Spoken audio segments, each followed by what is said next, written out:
Hi everyone and welcome back to my show The World Around Us. Today's video is about philosophy and I received this book as a gift for my birthday and it's called Big Ideas for Curious Minds: An Introduction to Philosophy.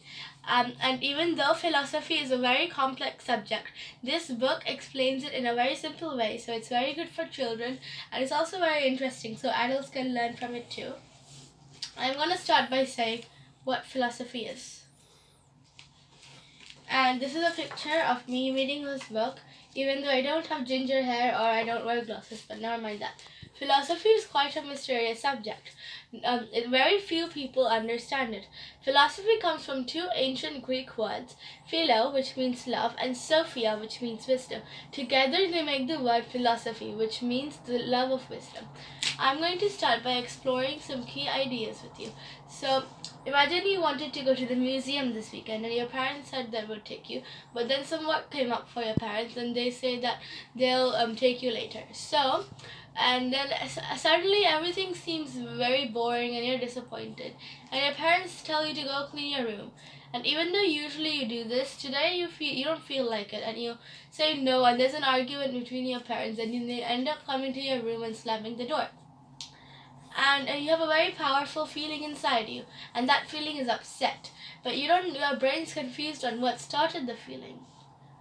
There's a very big difference in saying that your parents are bossy and that you wish you had some time to go to the museum with your parents today, and your brain's not very good at picking out the difference. So our feeling is like this very big snake on a branch. The head of the snake is where we are now, and the tail is how our feeling got started. The branch it's curled around could either be the museum branch or the room branch.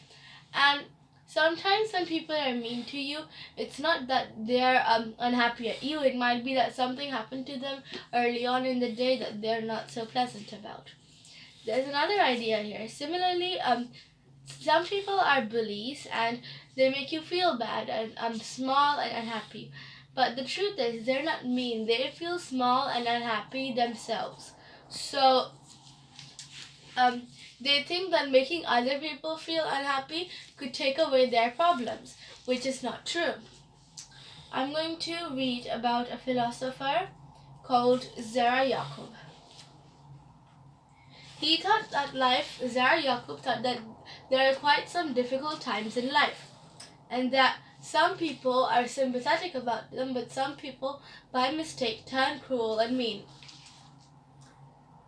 Zara Yacoub believed that if we can admit our own sadness, it will make us less angry with other people, and the amount of pain in the world will decrease. Now I'm going to talk to you about another philosopher, and her name was called Hypatia of Alexandria. She believed in the importance of taking small steps, and that everyone had an ability to learn a lot. She said that we put off doing difficult things because we are not taught how to start with the simplest and easiest steps first. And she believed that everyone had great potential. Now I'm going to tell you about another important philosopher. His name is Jean-Jacques Rousseau, and he was a Swiss philosopher. And in those days, there used to be gates around cities, and he was very independent. So he went on a walk, and then when he came back, the gates were closed. So instead of trying to get into the city, he walked to the next country, France, and then he went to France, and then one of his main ideas was that children are often more alive inside than adults, because in the worry of learning a lot, adults sometimes forget the important things they learned when they were little.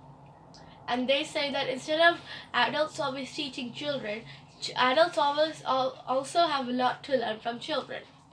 And he took children's board games very seriously because they say they were the building blocks of who the children are going to be when they grow up.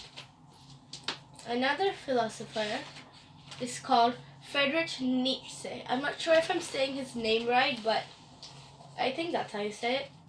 Nietzsche thought that people are often frightened of doing things that they find difficult. And he said that Even though we find things difficult, it's very important we do them. For example, say you're struggling a bit with math and you want to be really good at it, and you give up really easily and you say that math is stupid and only stupid people care about it, even though secretly you really want to be good at it. That's just a story you make to make yourself feel better about a situation. But his ideas remind us that we should always do things that are hard. We should admit that things are hard, but do them anyway, because at the end of our efforts, we will get rewarded. The next thing I'm going to go through is called the weakness of strength theory. Now, this is really important. Say if you want to go from New York to Paris, the best way of travel would be by airplane because it's really fast and it's comfortable. But say if you want to go from home to school, taking an airplane would be the worst possible option of travel because, well, the wings are probably going to damage the windows of the buildings. The engine would make a very big noise and it would like destroy stuff, and you probably wouldn't get anywhere to park. This shows that the strengths of an airplane for flying long distances can also be weaknesses when it comes to traveling on short journeys.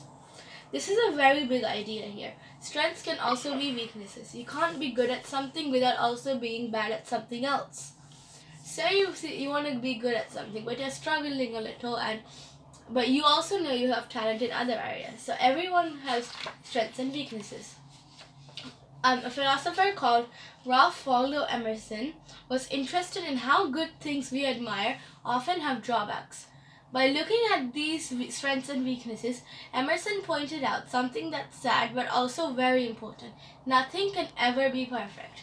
And on that note, I'm going to end this video. So I hope you like listening to me, and please like, comment and subscribe to my channel. See you later. Bye.